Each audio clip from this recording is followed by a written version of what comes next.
Buenos días, doctora María Paula Chica. El día de hoy abordaremos temas relacionados a desarrollo y pensamiento. Objetivo general: analizar qué es el pensamiento, cómo se produce el mismo, cuáles son los procesos para llevar un buen pensamiento, los tipos de pensamiento e inteligencia, los mitos acerca del cerebro y el aprendizaje, y el pensamiento en la formación del docente. Retroalimentación de la unidad 1. Políticas de la asignatura. ¿Qué es el pensamiento? El pensamiento es el acto propio de la naturaleza humana, donde se va desarrollando las capacidades con el pasar del tiempo y las experiencias vividas. Técnicas de aprendizaje. Aula invertida o también llamado flipped classroom.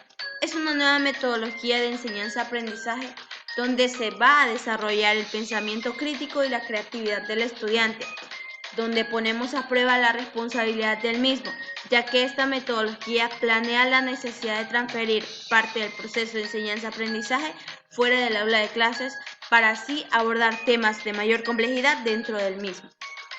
Diferencia entre consultar e investigar.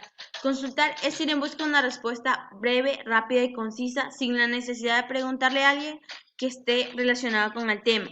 En cambio, investigar es buscar estrategias que nos ayuden a encontrar datos reales avalados por la sociedad, ya sea en sitios web o en libros, bibliotecas, etc.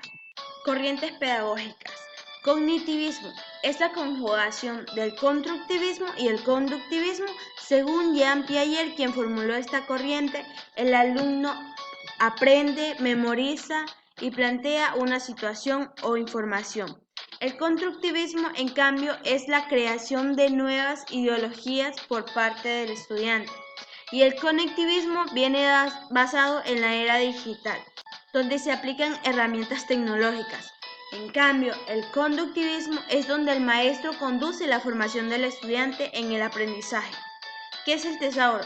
El tesauro es la lista de palabras controladas y empleadas para realizar conceptos, como por ejemplo teleaprendizaje, donde es quien guía el aprendizaje a través de un computador. Unidad 2.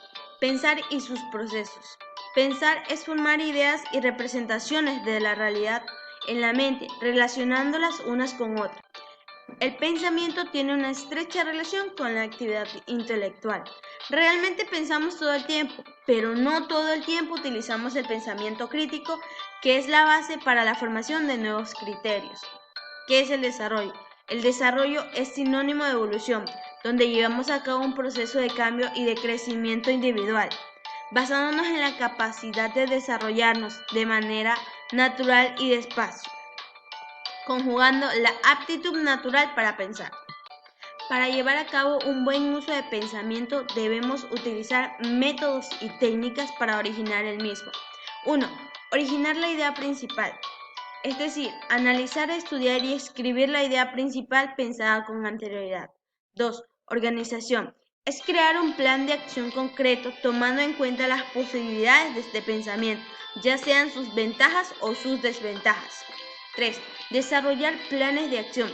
Desarrollar grandes tareas y actividades de fácil ejecución para así darle un mejor funcionamiento al cerebro. 4. Tomar en cuenta sugerencias. Debemos recordar que no todos pensamos iguales, así que debemos estar abiertos a nuevas ideologías. 5. Ejecutar. Desarrollar planes de acción con constancia, determinación y temple, para así obtener un buen resultado. Habilidades básicas del pensamiento. Las habilidades básicas del pensamiento constituyen el primer nivel de habilidades de pensamiento. Estas proporcionan al individuo la experiencia de comprender de manera general, con cierta imprecisión. Se aplican más en la vida cotidiana, pues no entran en detalles ni es tan preciso como los otros niveles. Se dice que el individuo desarrolla estas habilidades cuando logre tanto la fase cognitiva como la fase metacognitiva, es decir, que vive y se dé cuenta del proceso. El desarrollo de las habilidades básicas del pensamiento facilita el trabajo de comprensión analítica y crítica. Las habilidades. El desarrollo es la evolución humana. El cerebro se encuentra en el sentido nervioso y es quien permite realizar los movimientos y tener emociones. El conocimiento es la información previa que tenemos acerca de las experiencias vividas. La mente es el mecanismo que nos ayuda a desarrollar el pensamiento y la metacognición es la base de la mente.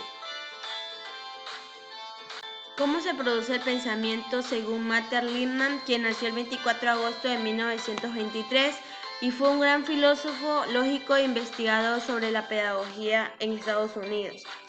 Él nos demuestra que para encontrar la verdad debemos ir en busca de una indagación previa, que existe un vínculo entre el razonamiento y las propias concepciones, y que el pensamiento viene dado en un pensamiento multidimensional que está basado en el pensamiento crítico, que es donde el estudio del criterio forma un acontecimiento previo. Y el pensamiento creativo es donde se desarrolla la imaginación de la persona o el individuo. Y el pensamiento cuidadoso es donde se da el pensamiento, pero no se llena de manera compleja, sino de a poco, con base a información pequeña, procesos pequeños, de buen entendimiento. La importancia del desarrollo del pensamiento. Quiere decir que el pensamiento tiene como objetivo específico ayudar al ser humano a reflexionar sobre sus acciones que tenga en la vida cotidiana. Esto da lugar a innovación, a formar nuevos conocimientos, poniendo en juego nuestra creatividad. El pensamiento creativo tiende a ir en busca de nuevas formas de expresión donde llevamos a cabo diferentes acciones. Esto se da una serie de conocimientos adquiridos mediante experiencias previas. Los principales tipos de pensamiento son el pensamiento crítico y el pensamiento creativo. ¿Por qué el pensamiento crítico? Porque nosotros vamos a crear nuestro propio criterio y a dar nuestra propia opinión basándonos en nuestra investigación previa que hemos realizado. Y el pensamiento creativo es donde nosotros vamos a explorar nuevos conocimientos, donde nosotros vamos a crear, vamos a fusionar ideas y vamos a desarrollar nuestra capacidad cognitiva. También podemos ver el pensamiento lógico y el pensamiento abstracto. El pensamiento lógico en sí es entender todo aquello que nos rodea y su característica principal es que es un pensamiento deductivo, es un pensamiento analítico y un pensamiento racional. Quiere decir que nosotros vamos a deducir la respuesta de mayor rapidez basándonos en un análisis de manera racional. Por ejemplo, tenemos gráficas de fichas que tienen una secuencia numérica y nos piden hallar el valor de la última ficha, que en este caso sería uno arriba y uno abajo. ¿Por qué? Porque siguen una secuencia numérica. Eso es encontrar un pensamiento lógico, deducido y rápido. El pensamiento abstracto es quien crea ideas originales y planea situaciones o nuevas situaciones o diversas situaciones. Es quien extrae conclusiones, toma cosas que no están presentes y da múltiples significados. Como por ejemplo, tenemos que darle un múltiple significado a la figura que se encuentra segundo, después de la bandera de Estados Unidos, donde nos dice que es una señalética de alto de la Comisión de Tránsito que nos ayuda a prevenir las muertes de los choferes y los peatones. Y la otra es una bombilla, un encendedor que tiene luz, fuego y claridad y con que nos va a ayudar a ver en la oscuridad.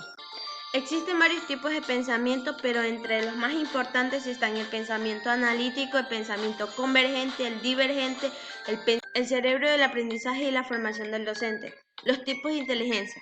Inteligencia lingüística está basado principalmente en oradores como lo son los políticos y escritores. En este caso, Donald Trump. Inteligencia lógica matemática quiere decir que tiene la habilidad para calcular de manera rápida y precisa, como lo son los matemáticos y los economistas, como Pitágoras. La inteligencia espacial viene basada más en arquitectos y diseñadores, políticos y fotógrafos. Como ejemplo tenemos a Jung Konok, uno de los fotógrafos más representativos de la fotografía. La inteligencia corporal es donde desarrolla la habilidad del movimiento del cuerpo, que puede ser en un actor, en un modelo, en un deportista, como en este caso tenemos al atleta Richard Caparaz. La inteligencia musical es quien da su creatividad y desarrolla música, otro tipo de conjugaciones musicales, que en este caso tenemos a Julio Jaramillo y Juan Fernando Velasco. La inteligencia interpersonal está dado en los psicólogos, quienes buscan ayudar a otras personas con nuevas ideas.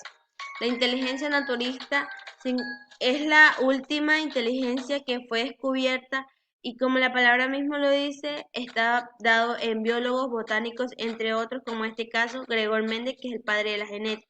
La inteligencia intrapersonal no va asociada a ninguna profesión, ya que la puede ejercer todo tipo de personas. Y la inteligencia emocional es la que facilita en buena medida el aprendizaje, recordando que el ser humano se basa en sus emociones y sus acciones para hacer algo. Algunos mitos sobre el cerebro de aprendizaje quiere decir que hay mitos en que dice que el cerebro solo ocupamos el 10%, en que existen dos tipos de cerebro, tres tipos de cerebro, en que el hombre piensa más que la mujer. Son mitos que se han ido creando con el pasar del tiempo a través de nuestras generaciones, pero que son totalmente erróneos, ya que nosotros y nuestro cerebro tiene una mayor complejidad que aún está en proceso de entendimiento. El cerebro es un tema de estudio de mayor complejidad, pero lo era mucho mayor hace 30 años. Pero gracias a la neurociencia, que es la capacidad de generar y aprender, hemos sido capaces de entender la formación que tiene el cerebro.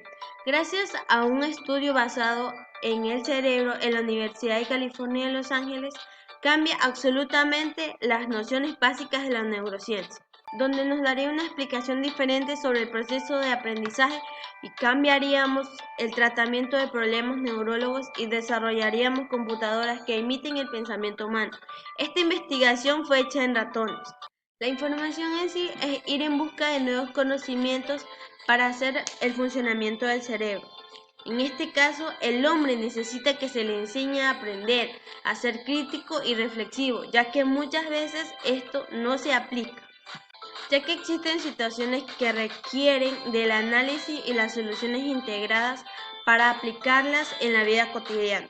Reflexiones sobre el concepto de utilidad de la información para la toma de decisiones. Para tomar una decisión debemos basarnos primero en la información que tenemos anticipadamente. Una investigación hecha por el Proyecto Cero establece que la mayoría de las personas tenemos la capacidad, las habilidades y las actitudes para desarrollar un pensamiento, pero no lo desarrollamos. Esto nos muestra una indiferencia frente a circunstancias que provocan el pensamiento. Para ello es importante ayudar a los niños y a los jóvenes a aprender a estas actitudes, estos nuevos conocimientos, a desarrollar su capacidad intelectual. Podemos basarnos en un ejemplo muy sencillo acerca de tomar decisiones y ahí mismo abordar acerca de los mitos del cerebro y el aprendizaje. Por ejemplo, si un padre estadounidense se casa con una mujer canadiense, va a querer que su hijo estudie en una escuela estadounidense, pero que también aprenda el idioma canadiense. Pero existirá una controversia, ya que ellos creen en la metodología de que si el niño aprende dos idiomas al mismo tiempo, va a tener mayores dificultades. Para cambiar este tipo de mitología, el maestro, como formador de un estudiante, debe ser quien cambie esta perspectiva y debe ser él mismo el que cambie esta perspectiva hacia la educación. Él debe darse a conocer que el estudiante no solo va a aprender con ciertas metodologías, sino que abarca y aprende con todas las metodologías necesarias para así desarrollar su cerebro de mayor manera. Frase célebre de Lichtenstein. Diseñar una experiencia educativa sin comprender el cerebro es como diseñar un guante sin comprender la mano. Esto nos indica que para nosotros poder desarrollarnos de mayor complejidad y individualmente debemos comprender cómo funciona nuestro cerebro antes de dar una opinión. El pensamiento se reproduce o se desarrolla. En lo personal siento que el pensamiento se desarrolla, ya que nosotros tenemos experiencias y esas experiencias vamos acumulándolas y vamos llenando información, vamos contribuyendo información hacia nuestro cerebro. Un artículo basado en la revista Cielo considera que el pensamiento se manifiesta mediante un amplio dominio de tareas que involucran recordar, aprender y resolver problemas, induciendo reglas, definiendo conceptos, percibiendo y reconociendo estímulos. Al cambiar la enseñanza-aprendizaje, vamos ayudando al alumno a procesar información que sea de utilidad para él, ya que antes no existía mucha información, pero ahora hay demasiada información pero el estudiante no sabe tener un pensamiento crítico en base a escoger la mejor información para él. Muchas gracias.